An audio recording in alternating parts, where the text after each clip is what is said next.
आप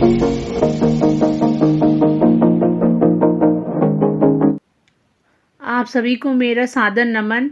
मैं रूशी गजाल यूपीएस कुसुम्बी से आज मैं पाठ योजना प्रस्तुत करने जा रही हूँ जो कि पर्यावरण पे है और ये पाठ है जल संचयन एवं पुनर्भरण का, जो कि पाठ 5 है।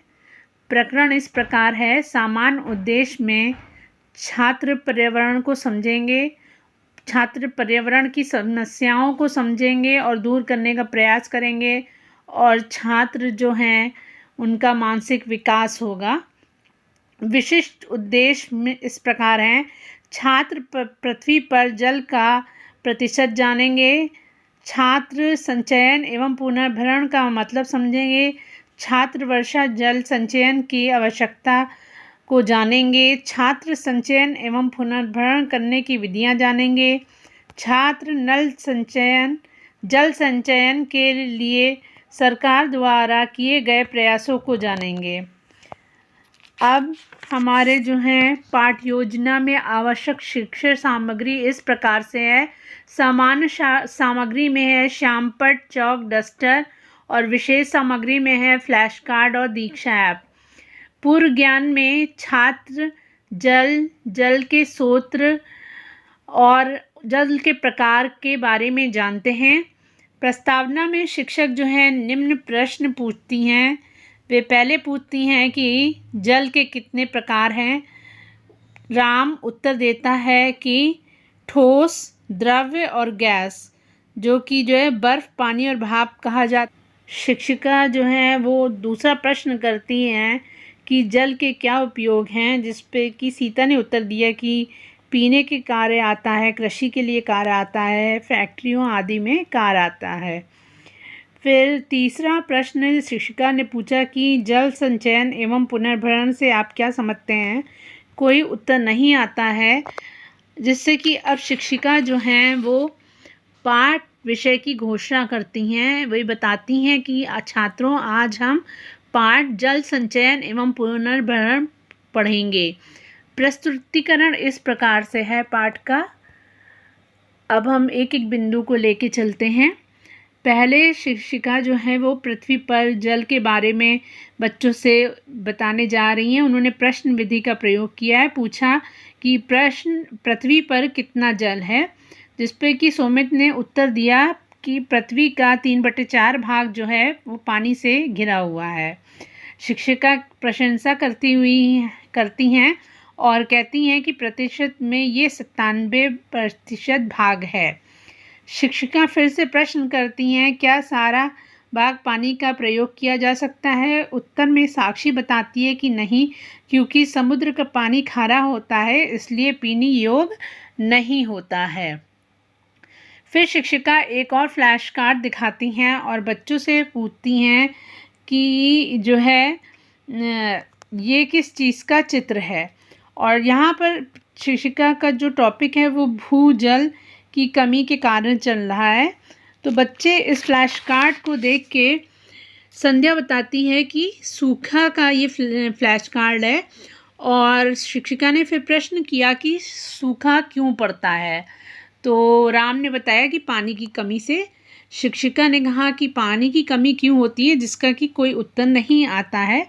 फिर शिक्षिका समझाती हैं कि भूजल की कमी के कारण निम्न हैं: सिंचाई और औद्योगिकी में जल का प्रयोग, कम वर्षा होना, तालाब, पोखर, टैंकों का उपयोग न करने से और वर्षा के जल को न बचाने से।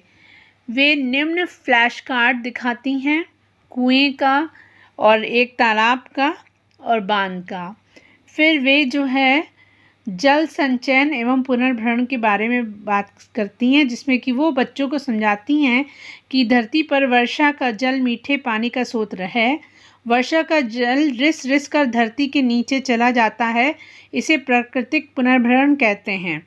यदि वर्षा के जल को तालाब, पोखर, बांध बनाकर रोकें तो उसे जल संचयन कहते हैं। भूमिगत जल के स्तर को बढ़ाने के लिए को पुनर्भरण कहते हैं।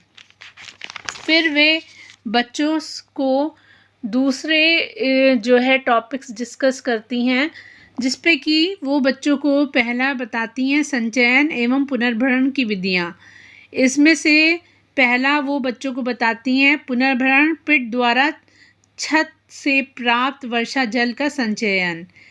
इसमें शिक्षिका ने जो है बच्चों को निम्न फ्लैश कार्ड दिखाया और उसके द्वारा समझाया। शिक्षिका समझाती हैं कि इस शहर क्षेत्र में मकानों की छत से वर्षा जल को जो है गड्ढे में इकट्ठा किया जाता है। उन्होंने इसकी विधि पूरी जो है बड़ी अच्छी तरीके से बच्चों को प्रस्तुत की। आगे जो है शिक्षिका बच्चों से पूछती हैं खाई द्वारा छत के प्राप्त वर्षा जल का संचयन करना। इसमें भी उन्होंने बच्चों को बताया कि मकान के छत से प्राप्त वर्षा जल को किसी खाई में पुनर्भरण कर लिया जाता है, तो इसको जो है खाई का पुनर्भरण कहा जाता है। आगे जो है नलकूप द्वारा छत से प्राप्त वर्षा जल की संचयन की विधि बताती हैं। इस विधि में जो है नलकूपों के लिए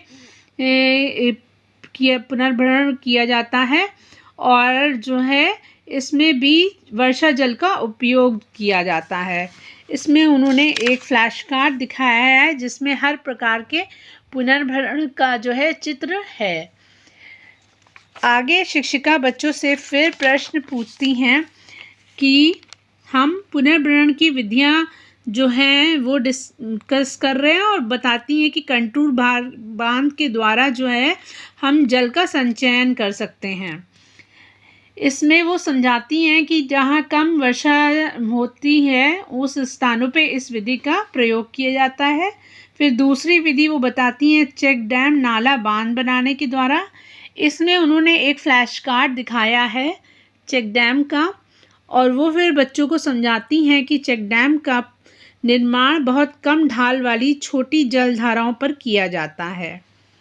इसके बाद शिक्षिका जो है गोबियन बांध द्वारा वर्षा जल संचयन के बारे में समझाती हैं, जिसमें कि वो बच्चों को ये फ्लैश कार्ड दिखाती हैं और वो समझाती हैं कि पानी के बहते हुए चौड़े नाले के बीचों बीच पत्थर के बोल्डर डालकर उसे लोहे के जाल से ढक दिया जाता है। जैसे कि यहाँ पर लोहे के जाल से ढक दिया गया है और पानी जो है उसका संचयन, जल का संचयन होता है इसमें। फिर शिक्षिका जो है आगे बच्चों को बताती हैं कि पुनर्भरण कुएं द्वारा वर्षा जल संचयन किस प्रकार किया जाए। चित्र विधि का जो है उन्होंने इस्तेमाल किया है।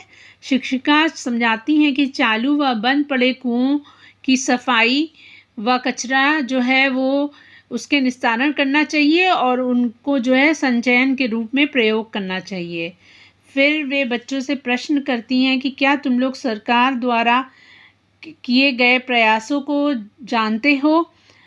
कोई उत्तर नहीं आता तो शिक्षिका बताती हैं कि सभी गांव के तालाब पोखरों की मरम्मत करवाई जाती है।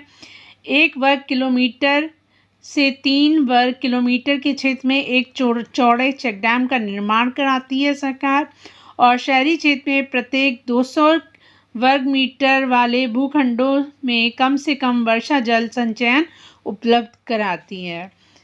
उसके बाद जो है शिक्षिका एक फ्लो चार्ट बनाती हैं जो कि जो है पूरे पाठ का सारांश है। इसमें पहले शिक्षिका जो है फ्लो चार्ट को आपके श्यामपट्ट पे बनाती हैं जिसमें प्रारंभ करती हैं, फिर वह जो है पाठ का नाम लिखती हैं, फिर उसमें बताती हैं कि हम लोगों ने भूजल की कमी के बारे में पढ़ा, फिर जल संचयन एवं पुनर्भरण के बारे में पढ़ा।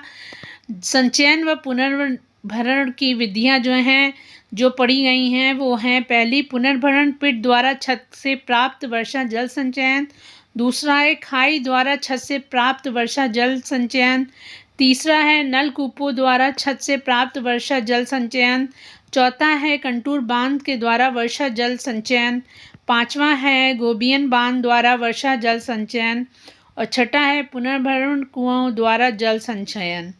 फिर वे बताती हैं कि सरकारी प्रयासों के बारे में पुनर्भरण के जो है वो बात की गई है और उसके बाद ये पाठ समाप्त कर दिया गया था। आगे जो है शिक्षिका आकलन हेतु बोध प्रश्न करती हैं और वे बच्चों से निम्न प्रश्न पूछती हैं कि वर्षा जल पुनर्भरण के क्या लाभ हैं, भूजल का स्तर नीचे क्यों गिर जाता है, जनसंख्या वृद्धि पर भूजल का क्या प्रभाव होता है, अपने घर की छत से वर्षा जल का संचयन कैसे करेंगे। फिर गृह कार्य में शिक्षिका जो है वो निम्न प्रश्न देती हैं। पहला है, वर्षा जल संचयन का क्या अभिप्राय है, जल का आपके जीवन में क्या महत्व है, जल संचयन द्वारा सरकार क्या प्रयास कर रही है। प्रोजेक्ट कार्य में शिक्षिका कहती हैं कि अपने गांव में खराब पड़े नलकूपों और कुओं की सूची बनाइए, इसे प्रधान जी से कह के उसे ठीक करवाने की विनती करिए।